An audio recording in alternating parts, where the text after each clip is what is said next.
Hello and welcome to your weekly Seneca Scout. This is the last show of 2017 and we have a show full of seasonal stories and recaps for you. I'm Sarah Donaldson. And I'm Jack Reynolds. We start today with a story that affects holiday travelers. More than 30,000 travelers were stranded after a severe delay in their travel plans on Sunday as the Atlanta Hartsfield-Jackson Airport suffered a power outage. The outage lasted about 11 hours, stranding and delaying any flights into the airport. The outage was caused by a fire in an underground electrical facility, which also prevented the backup power from turning on. As the busiest airport in the world, countless holiday travelers in Atlanta were heavily inconvenienced. Luckily, local Chick-fil-A workers came to the rescue and delivered sandwiches to the stranded travelers. This year certainly has been eventful and at times surprising, especially in the world of politics. Nick Schuster reports on this year's happenings in politics.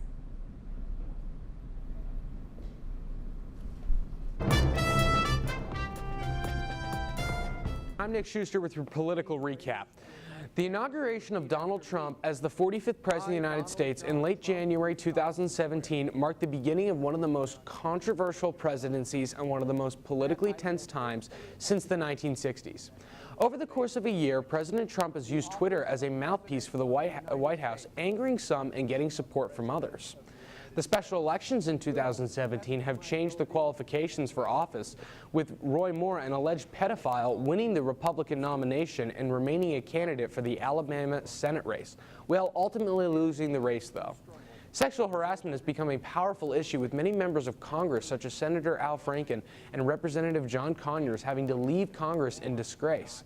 This issue has also been raised in the media and in the White House as well. The Republicans, which control both houses of Congress, have their own challenges ahead as the 2018 midterms are nearing, with the Obamacare repeal, tax reform, spending reform, and immigration reform still on the to-do list. The Trump administration has eliminated hundreds of Obama-era regulations, pulled out of the Paris Climate Accord, and announced the end of the Deferred Action for Childhood Arrivals program, also known as DACA. The interference by the Russians in the 2016 election are also under investigation by special counsel Robert Mueller.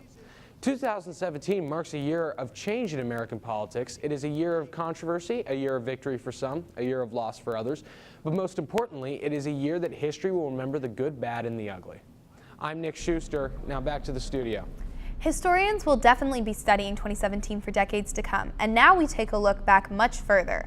Last week, Nature Communications published a study about the discovery of an important clue in the interactions between dinosaurs and their parasites. The recent find shows that ticks fed on feathered dinosaurs because they found a piece of fossilized amber that encased a tick and its feather of its host. It is very rare to find a fossilized tick attached to its host, and this recent find is the oldest known tick fossilized with its dinosaur. This is an important find in the study of parasites, especially ticks, and how they evolved and changed hosts over time. 5 fossilized ticks were found in Myanmar, donated for research to the American Museum of Natural History in New York and the Carnegie Museum of Natural History in Pittsburgh, making this look even more locally significant. The Thespians performed their annual holiday show on Tuesday and Wednesday. At the beginning of the week, Sarah had a chance to find out a bit more about the show.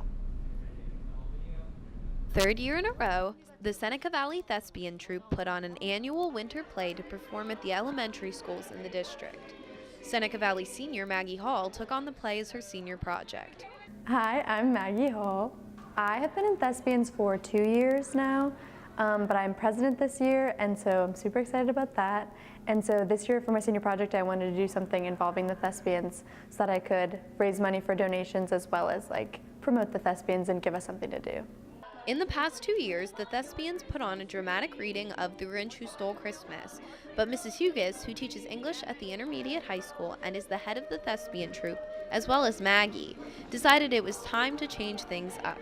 A Charlie Brown Christmas is the story of Charlie Brown. He's very dopey and sad, and he hates Christmas, and with the help of his friends, he decides to direct a Christmas play, much like myself.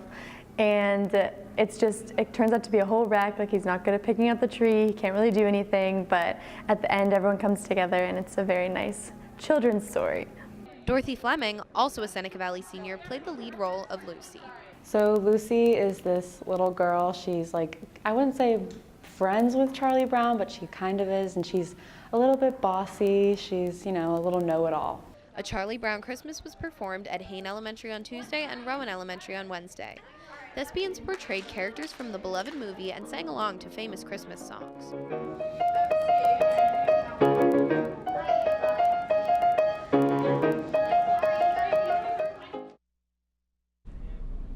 And Sarah, you were in the play. How was it? It went really well, actually. I think that I read we got over 200 donations for Gleaners between Tuesday and Wednesday, so it went really well, and the shows were really a lot of fun. And now we turn it over to James for the annual Raider recap, and this year's last, actually. Thanks, guys. Welcome back to the final Raider recap of 2017. Today we're going to give a year-end recap for a few of our own Seneca Valley sports. Lewis Newell, who made Seneca Valley history by moving into first place for most career wins in his 126th victory last night, breaking a record that had been in place for 32 years. And now on to football. Unfortunately, the Raiders football team had a losing season with a record of 3-6 and a conference record of 2-4. The boys and girls varsity soccer teams both fell in the playoffs this season, and the girls varsity volleyball team made it all the way to the WPIAL semifinals but fell to North Allegheny by a score of 3-0. And lastly, the boys cross-country team won their section title and the WPIAL championship for their second consecutive year. We're expecting a big year for Raider sports next year, and as the seniors graduate, new players arrive on the scene. Watch out next year for a few of these players. Caden Smithco, the varsity football team's second-string quarterback, is expected to be a contender for the starting spot next year. And in soccer, Brianna Valentovich, who was a sophomore this year, but after having an incredible breakout season, is projected to do very well as a varsity starter next year. And lastly, in hockey, with both goaltenders on the varsity team being seniors, sophomore Cole Hoffman is expected to fill the role in 2018-2019 season. That's all for the Raider recap. I'll see you next year. Now back to Jack and Sarah. Thanks, James. On December 10th, students from Mr. Luco's government class traveled to Shadyside for a unique opportunity. 38 students met with Howard Chandler, a Toronto man who survived the Holocaust in the Auschwitz and Buchenwald camps. He spoke with the students about his life and experiences and gave them insight into his thoughts. He did not, however, speak much about his time at the camps and spoke more of his life after and what it taught him. The students could ask questions after he spoke, and their focus was largely on present-day events and his opinions on the current state of America and the world. We spoke with Tara Bhatia about this. I think I was really interested in learning how he felt about the current political state of our country, because I know it's such a divide in our nation. I think that it's so important that we look to people who have experiences in division within.